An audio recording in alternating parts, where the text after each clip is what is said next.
Santander te cuenta, un podcast con preguntas e ideas relevantes para entender el mundo de hoy.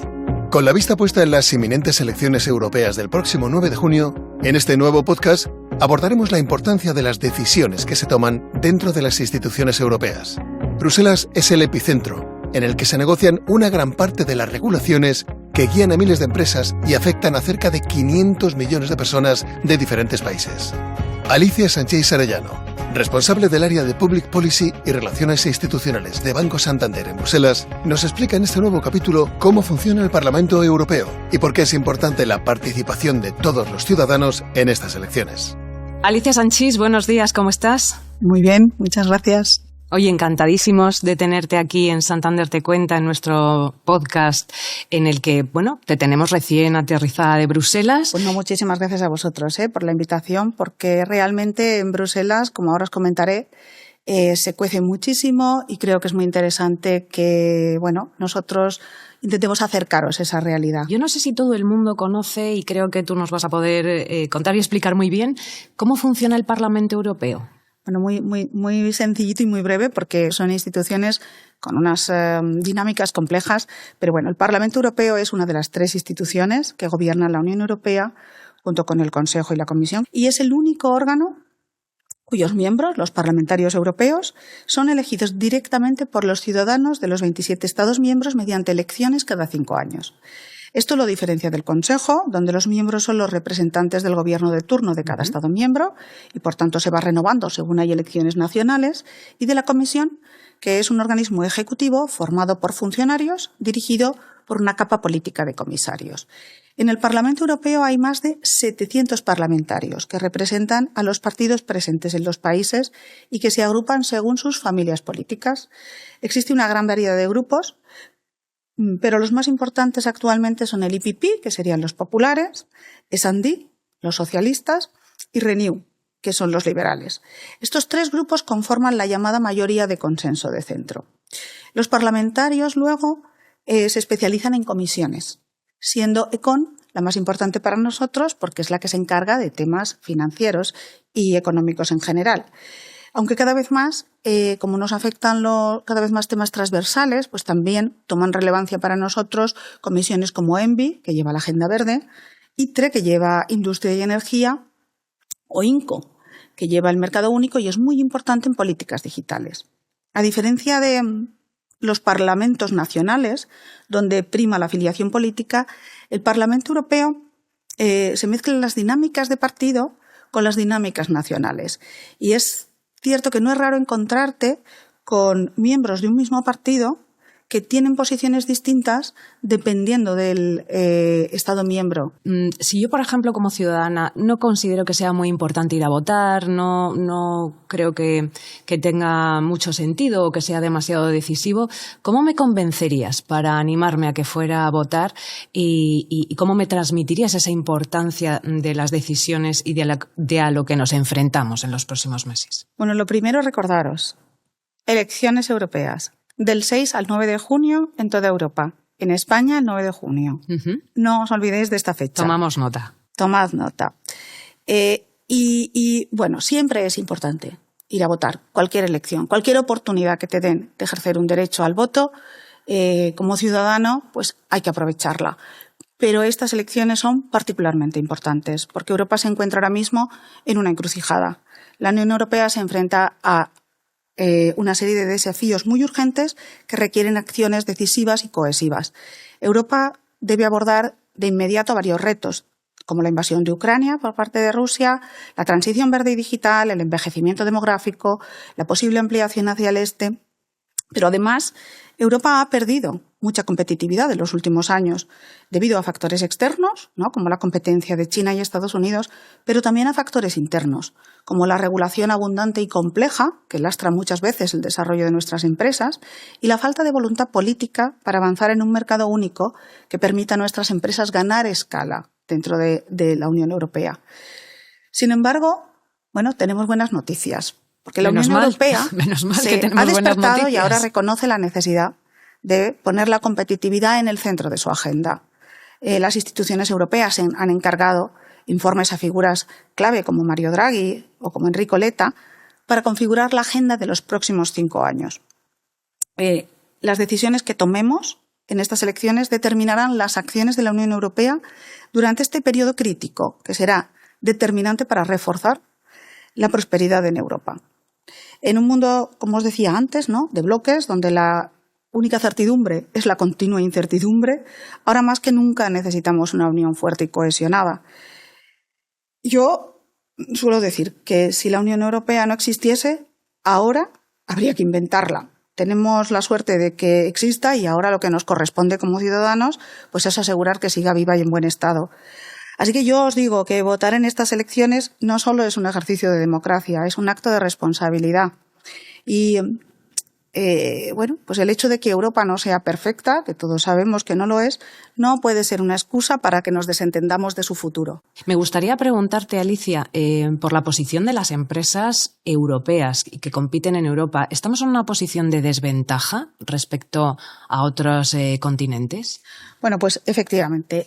Uno de los, aparte de otros focos clave que Europa va a tener que abordar claramente, ¿no?, como el de defensa y la política industrial o la migración, a nivel económico, el centro de la agenda va a ser en recuperar esa competitividad que hemos perdido respecto a Estados Unidos y China. Y esto no solamente significa garantizar que las empresas europeas compiten en igualdad de condiciones con empresas que vienen de terceros países en nuestro territorio. Esto va mucho más allá. Esto supone que tenemos que garantizar que nuestras empresas pueden seguir siendo competitivas también fuera de nuestro territorio. Y para ello, pues Europa necesariamente debe simplificar su marco regulatorio, que está suponiendo un lastre para muchas empresas a nivel de poder crecer, de poder innovar y de poder invertir. Y supone también fortalecer ese mercado único del que te hablaba antes. Europa compite con grandes bloques cuya fortaleza tiene mucho que ver con su tamaño y lo que supone esto en términos de economías de escala. En una época en la que la tecnología avanza a gran velocidad, la escala se convierte en un factor crítico para ser competitivo. Por daros un dato, el Parlamento Europeo ha realizado un estudio en el que estima que avanzar decididamente en este mercado único podría suponer cerca de 3 trillones adicionales de Producto Interior Bruto de aquí al 2032. Europa está sentada en una mina de oro, pero para explotar esta mina de oro tiene que superar las barreras políticas que hasta ahora han impedido este avance. Para Banco de Santander, como para el resto de las empresas, un mercado único más fuerte y eficiente facilitaría nuestra expansión de servicios a través de las fronteras europeas, reduciendo nuestros costes operativos y mejorando nuestra eficiencia. Como os he dicho, clave para competir. Por último, yo no querría terminar sin decir que Europa tiene un reto, aparte de los retos políticos y los retos económicos, un reto que no es menor, y es el reto de la narrativa. Y la tiene que construir sin complejos, ni de superioridad ni de inferioridad. Entonces, tenemos simplemente, que ser nosotros. ¿Y qué somos nosotros? Pues nuestra realidad es un modelo de convivencia que pone al ser humano en el centro y que aspira a que los ciudadanos puedan prosperar en un clima de seguridad y confianza. Eso es Europa, ni más ni menos. Entonces, desde Bruselas, nosotros, desde luego, siempre estamos dispuestos a colaborar con las instituciones para la defensa y la construcción de este modelo de convivencia. Pero, como tú bien has dicho, este modelo de convivencia europeo, que pone al ciudadano en el centro, muchas veces está muy distanciado. La distancia entre las instituciones europeas y el ciudadano es mucho mayor que la distancia física entre Bruselas y las capitales o los pueblos de Europa. Acercar estas dos realidades es esencial para que la Unión Europea pueda contar con el impulso necesario para avanzar con éxito en este nuevo paradigma. Y es responsabilidad de todos acortar estas distancias. Bruselas es el corazón de la política y de la economía de la Unión Europea y nosotros, Banco Santander, tiene una delegación allí. ¿Cuál es la importancia de lo que se mueve y de lo que se decide allí? Pues vamos, plenamente, ¿eh? No puedo estar más de acuerdo. Muy a menudo no somos conscientes de lo que ocurre en Bruselas y de que lo que ocurre en Bruselas condiciona nuestras vidas y las de empresas como Santander, incluso más que muchas decisiones que se adoptan a nivel nacional y a las que prestamos muchísima atención. Por otra parte, es cierto que los procesos de negociación que tienen lugar en Bruselas son muy largos y complejos. Entonces es muy tedioso a veces y muy complejo para el ciudadano poder seguirlos.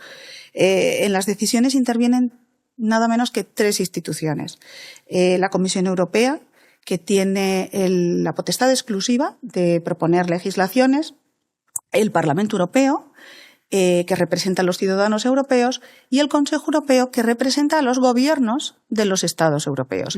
Estos 2 últimos, el Parlamento y el Consejo, son los que tienen que aprobar las legislaciones propuestas por la Comisión en un proceso muy complejo llamado de codecisión. Nuestra presencia en Bruselas nos permite seguir muy de cerca estos procesos y participar activamente en los debates para asegurar que nuestra realidad es tenida en cuenta en la toma de decisiones, para actuar como un radar que permita al banco anticiparse y prepararse para todo lo que viene de allí, que como ya os he dicho es mucho, y al mismo tiempo diseñar una estrategia que permita influir en estos debates tan relevantes de una manera constructiva y efectiva. ¿Cómo es, Alicia, un día normal en vuestro trabajo? ¿En vuestro trabajo, en el de vuestro equipo o una semana normal? ¿Qué soléis hacer allí? ¿Cómo os desenvolvéis? Bueno, pues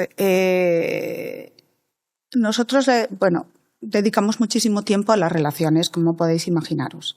Estamos continuamente asistiendo a aquellos eventos que consideramos relevantes para captar tendencias, inteligencia, información, pero también participamos activamente en muchos encuentros en los que nosotros ponemos sobre la mesa cuál es la realidad del banco, de nuestros clientes, nuestros principales retos y cómo vemos que se puede contribuir a la toma de decisiones con soluciones que sean lo mejor tanto para nosotros como para nuestros clientes como para la Europa en general. Alicia Sanchis, muchísimas gracias por haber estado en el podcast de Santander Te Cuenta. Muchísimas gracias a vosotros por la oportunidad y esperamos verte en una próxima ocasión. Por supuesto, contar conmigo. Y que nos sigas trayendo noticias calientes desde Bruselas. Sí. Muchas gracias. Contar conmigo. Muchas gracias a vosotros.